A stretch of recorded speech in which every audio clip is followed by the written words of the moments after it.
Mate, that is and the biggest strength they've got, the Godfather Phil Gould started this, the junior and development program they got out at Penrith. There's like 1 trillion kids in the development program, so they're going to have great teams for the next, in perpetuity.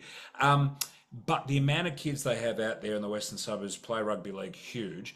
The Penrith Academy and the juniors, massive.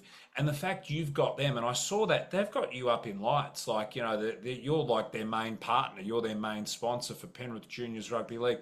Mate, that is a huge, huge client of yours. How did you get that one on board? That's massive.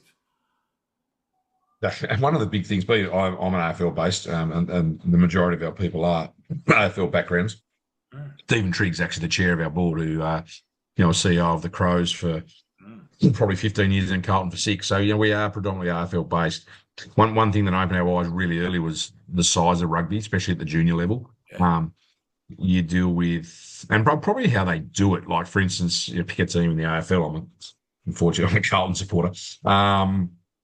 That you can't, the way that's sort of set up is that you go to a national draft, which is obviously just about to happen, and you select players from all around Australia, and that's how you get your talent. Rugby league, on the other hand, is really all about that. We've got our junior systems below us that become our feeders. So it's very much like the system in the US, where it's really school sports based. You go high school, you go college, you go in the big league. Whereas AFL was a bit different. So yeah, it was a real eye opener for us actually around just the depth of the size that these rugby league clubs had in their junior ranks. So yeah, it was a no-brainer when we started having some conversation with the Panther Junior program. They saw what we were doing, obviously saw some of our testing results. And we just engaged in some conversation. They were looking, for a major partner, and you do need to do some of these things where you do some paid partnerships that open up doors. Because one thing we do find with rugby, as I said, there is a